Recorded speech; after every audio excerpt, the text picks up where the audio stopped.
Section 1. You will hear a man phoning to complain about a flight. First, you have some time to look at questions 1 to 3.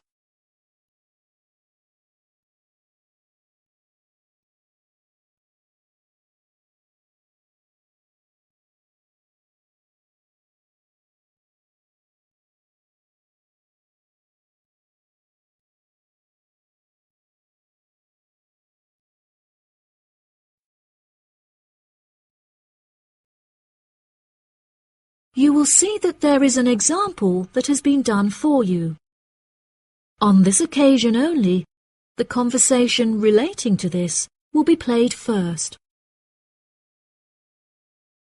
Hello, you have reached the complaints department. How can I help you? Yes, hello there. I am phoning to make a complaint regarding a flight that I took with you recently. Okay. There are some details I will need to take from you first. May I have your name, please? Jack Dawson.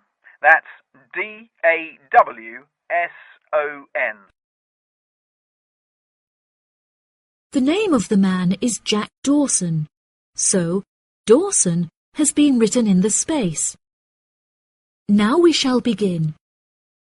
You should answer the questions as you listen, because you will not hear the recording a second time.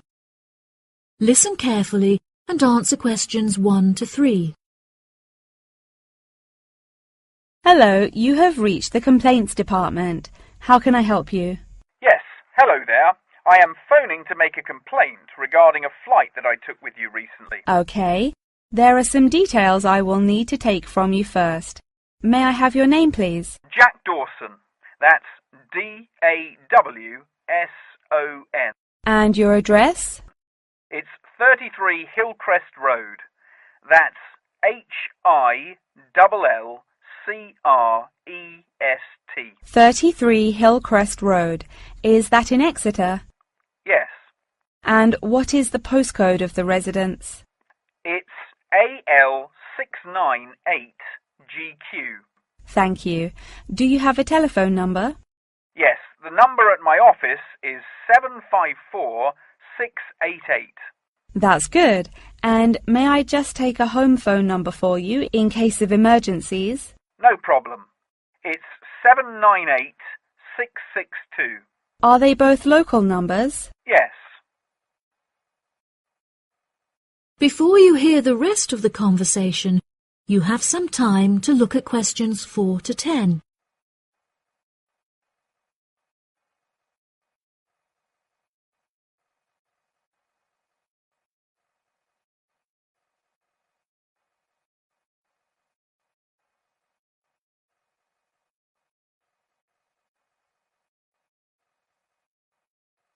Now listen and answer questions 4 to 10.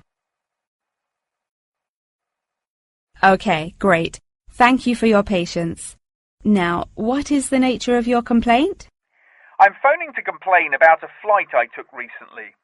I always take certain measures to ensure that I will be comfortable. For example, I always pay the additional cost for extra legroom, and I always arrive punctually for the flight to make sure that I'm seated beneath an air conditioner. Unfortunately, I was disappointed to find that the air conditioning on the plane was broken, so I spent the entire flight in discomfort as it was too hot and the air was stuffy. I see. I do apologize for this fault with the air conditioning. Now, while I have you on the phone, would you mind answering a short questionnaire regarding your recent flight?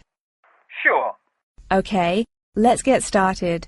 What did you think of the food that was served to you during the flight? I thought that it was inexpensive and quite delicious. However, I was still very hungry afterwards, as it was a very small portion and more of a snack. Providing a snack for lunch is not reasonable. Okay, I have noted that down. What was your opinion of the quality of service that you received from our staff on board? The staff was very helpful, but each time I pressed the button to request service, it took a long time for a staff member to arrive. I found this frustrating as there just weren't enough staff on board the flight to be able to serve all the customers. Okay, that's great. Thank you very much for answering those questions. Are there any other parts of your travel experience that you would like to comment on? Yep. The process of moving through security was very quick and helped to make my travel experience stress-free. Okay. Do you have any extra comments on the services you received during the flight? Yes, I thought that the seats were very uncomfortable and looked very old. They were also in need of repair, as the recline feature on my chair was broken, so I could not go to sleep for the whole flight. Luckily, the entertainment facilities were very good, so I was able to distract myself by watching movies. Thank you so much for taking the time to answer all of my questions. We would like to offer you some gifts as a goodwill gesture, with a 20% discount on the cost of your hotel stay. We also appreciate that international calls to your home country can be expensive, and we are sure that you would like to keep your family updated on your travels. So please accept a phone card which has a credit of £20. Oh, that's really great. Thank you so much for the gifts. No problem. We look forward to having you travel with us again soon. Have a fantastic vacation. Thanks. Bye. That is the end of section 1. You now have half a minute to check your answers.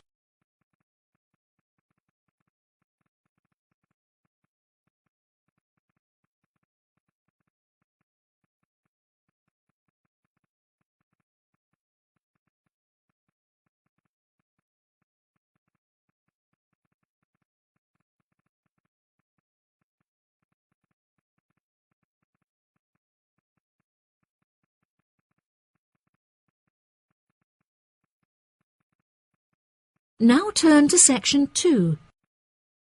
Section 2.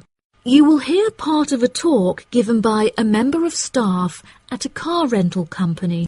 First, you have some time to look at questions 11 to 16.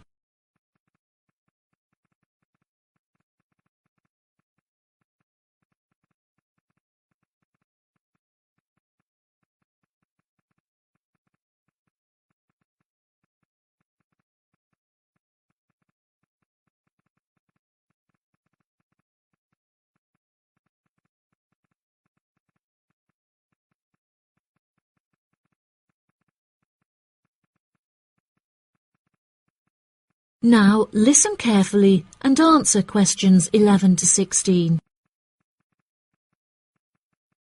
Good morning, listeners, and welcome back to Star Radio. Today on the show, we have a visitor from Yazoo Car Rental, who is going to give us an insight into his company and into the public transport system. Welcome, Jonathan.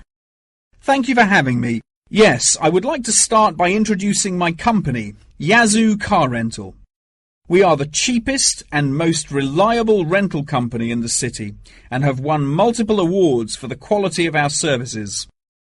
This success did not come easily, however, and it proved important that we stay fresh and are always thinking of ways to attract new customers.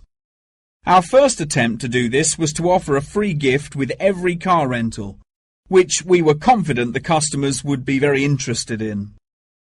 The offer of a free Hoover with each rental, however, did not attract any new customers, so we quite quickly stopped offering it. In 2002, a new taxi company opened next door to us, and we started losing a lot of business to them. So we introduced an offer that we hoped might compete with their service. We offered a new package where you could rent a car with a driver for a small extra fee. By introducing this offer, we found that all of our customers preferred to drive the cars themselves. So again, this offer was unsuccessful in attracting more customers. Learning from these mistakes, we decided to offer a package service where the customer no longer had to come to our offices to pick up the rental car. Instead, we could drop off and pick up the car anywhere in the city to make the customer's experience a lot more stress-free. This offer was very popular and increased our profits by 30%. In order to attract a younger demographic, we updated the models of cars that we offered for rental. We began offering more trendy cars, such as minis and smart cars, that we thought might appeal to the younger crowd, and we also purchased them in more fun colours like reds and greens. This offer attracted some new customers of a younger age group, however, not as many as we hoped. Next, I decided to offer our services at a discounted price on our website, where it could be seen by thousands of people.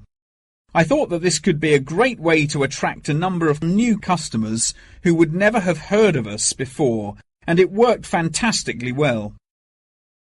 Following the success of the discount offer, we had so many customers that it became necessary to open a new branch of the company in the centre of the city. The cost of renting offices in the city centre was very high, so we hoped that our profits would justify this expensive decision. We made enough profit to keep our city centre offices open, but we had hoped for a greater increase in customer numbers. Before you hear the rest of the talk, you have some time to look at questions 17 to 20.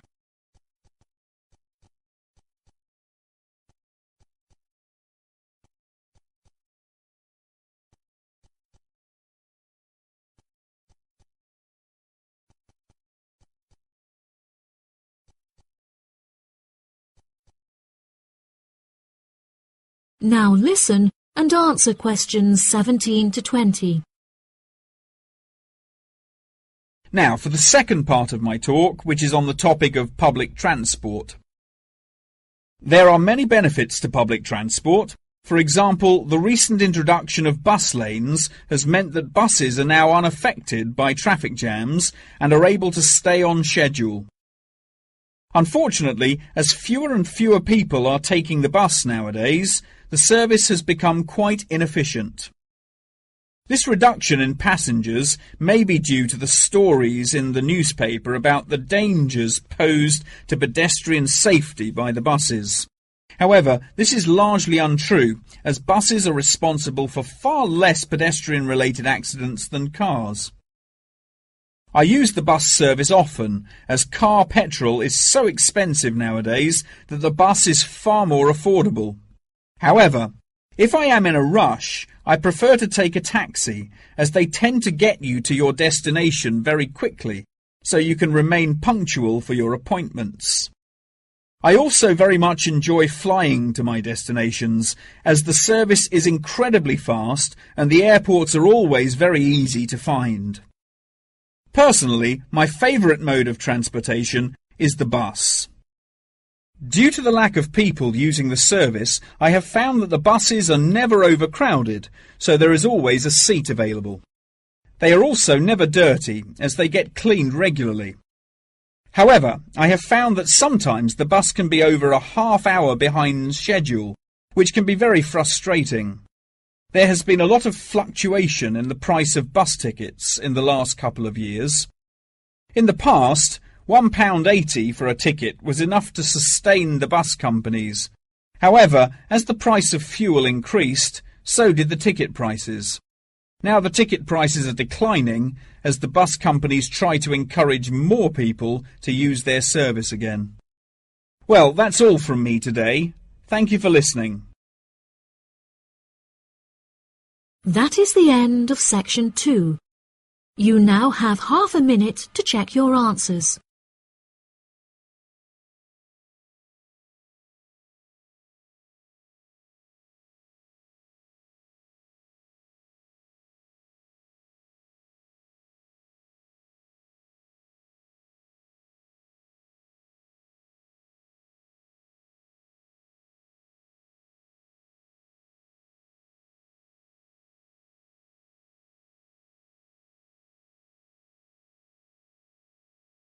Now turn to section 3.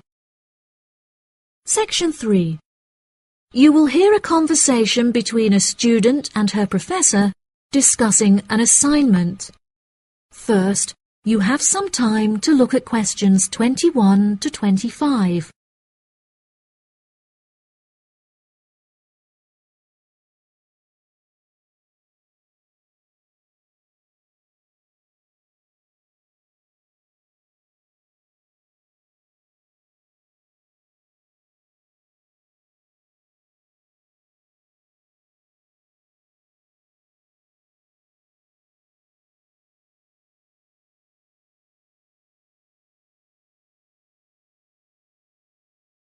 Now listen carefully and answer questions 21 to 25. Excuse me, Dr. Thompson. May I speak to you for a minute? Of course. Please come in. I'm Alexandra Jones. I'm studying business here at the university, and for my assignment I have to carry out a survey of people who own their own organizations. I heard that you are the founder of your own company, and I was wondering if I could ask you some questions about it. Yes, of course. Please fire away. Okay, great. We'll get started. Did you encounter any problems whilst you were starting your company? Actually, it was not as hard as I anticipated. I started out with very clear objectives, so I knew exactly what I wanted my corporate identity to be. It was very difficult to find the correct premises, as the property market in London is so competitive, but eventually I found the perfect site. The hardest part was structuring the business, as I had no formal template, so I had to create it myself. Yes, that is very impressive. Was it difficult dealing with staff? It's always tricky trying to satisfy a group of people with varying interests. However, I didn't encounter many problems. I found it very important to make the staff feel appreciated. So I hosted a staff day where we could all introduce ourselves and get to know each other as individuals. I was also able to talk to them about the type of work that they would be doing and gave them the opportunity to share with me the issues they had with the allocation of the work. Okay. Did you hire a management team, or did you take on the role of the manager? Oh no, I already had enough tasks to take care of. I employed someone else to take on the role of the manager. However, he never consulted me before making decisions, so I was forced to let him go and hire someone else. And what did the other staff think of the new manager? They had a great deal of respect for him. It definitely helped that I consulted with them before hiring him. They were surprised that he has been so successful in his role at the company, despite the longer meeting hours. Since the company opened, has it had any great achievements? There are many aspects of the company that I am pleased with. However, there is one achievement of which I am particularly proud. I wanted a mural painted to brighten up our entrance area, so I decided it would be a great idea to invite the local primary school to create one for us. The youngsters had a great time, and I know they were thrilled to be included. Oh, that's lovely. Before you hear the rest of the conversation, you have some time to look at questions 26 to 30.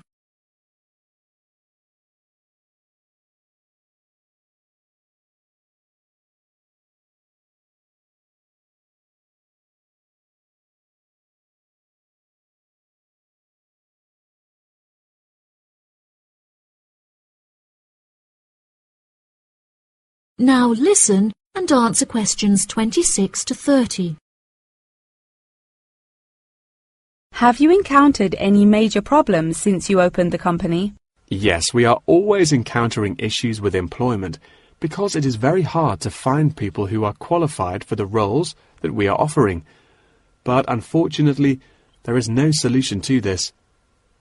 One of our administrators also recently left to go on maternity leave, which put us in a tricky situation. However, we have managed to find a temporary replacement for her. It's also now approaching the period when we must carry out our financial training, so I need to find a venue with enough space to hold everyone. It will be interesting trying to organize that event. Oh gosh, I can imagine. I find it hard enough to organize myself. Organization is a difficult thing to master, but it is also essential for success. Whilst I was learning how to stay organized, I realized that the role of motivation is essential. Okay, that's great. I also suggest that you visit the library, as there is a section on culture that will have some very valuable material on how to develop your organization skills. Okay, I'll head to the library when we're finished. I think you will find it very useful. They also have a collection of documentaries on the subject of personal organization, and I suggest that you look up the literature on management of change. I personally found these sources incredibly useful. Articles are also a valuable resource, and we have a whole collection of them in our university library. I advise that you look at Section 2, where you will find articles on the nature of volunteering. That's great. Thank you so much for your help. No problem. That is the end of Section 3. You now have half a minute to check your answers.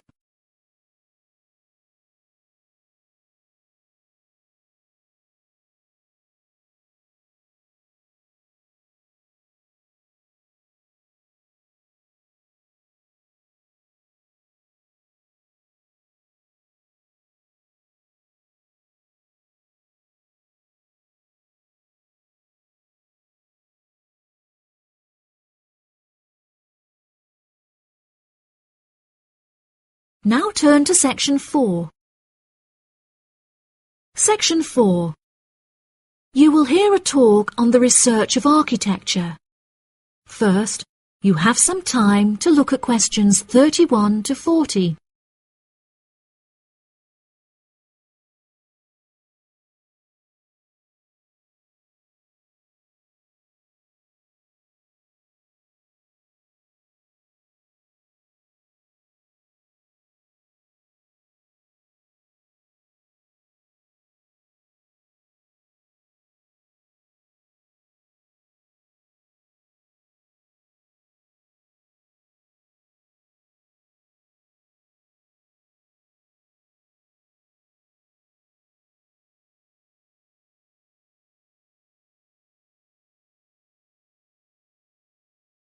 Now listen carefully and answer questions 31 to 40.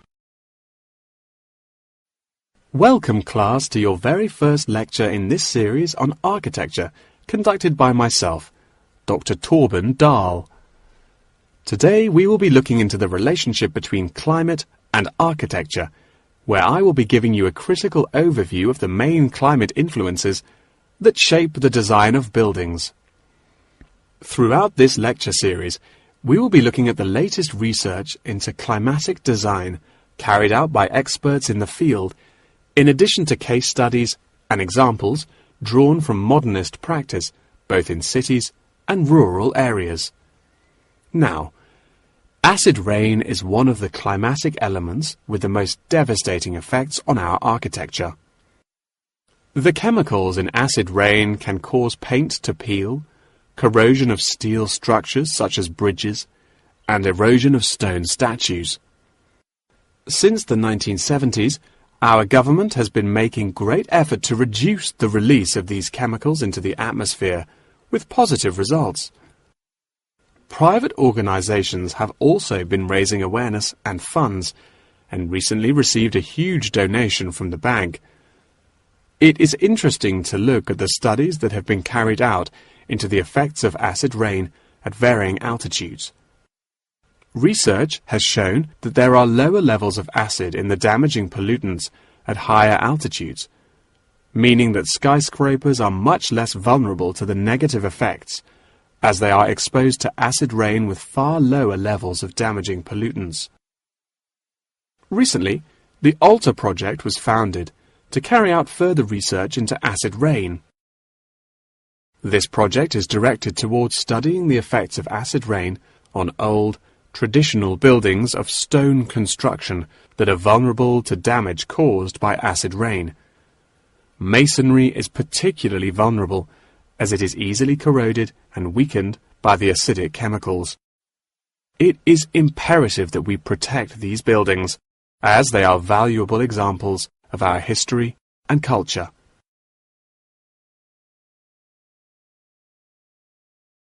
Pollution is one of the main sources of concern in the present day. The construction industry contributes considerably as a source of pollution in its day-to-day processes of creating building materials such as concrete and glass.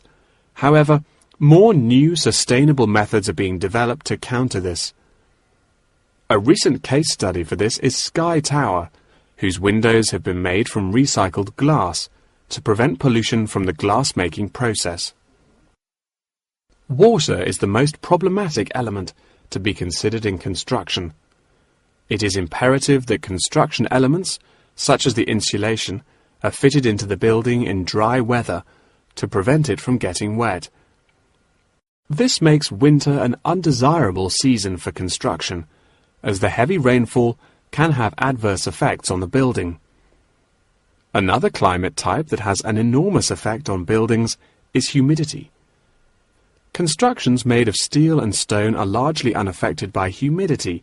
However, it can have a serious effect on wooden constructions if the timber has not been correctly treated. Moisture from the air can condense in the grain of the wood, which then swells and shrinks in proportion to the magnitude of change in its moisture content. This variation in size can have disastrous consequences. In areas of the world that are prone to earthquakes, certain design and environmental conditions are preferable for protecting buildings in the event of a tremor. Engineers have come up with numerous building procedures to help minimize shaking in buildings. For example, tall buildings have height restrictions and counterweights, and multi-story buildings have reinforced floors and walls. Ground conditions are a cause for worry in many constructions, as often the soil is of the wrong density to protect the foundations. Luckily, technology has now been developed that can help to minimize damage by earthquakes.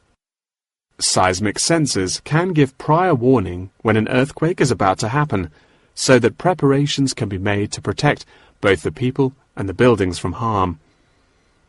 The movement of building structures can now also be measured and monitored over time by architects.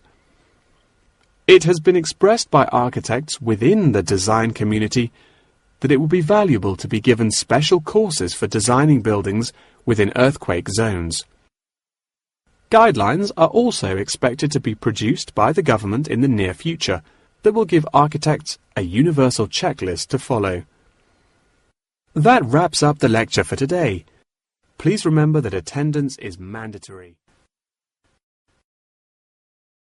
That is the end of section 4. You now have half a minute to check your answers.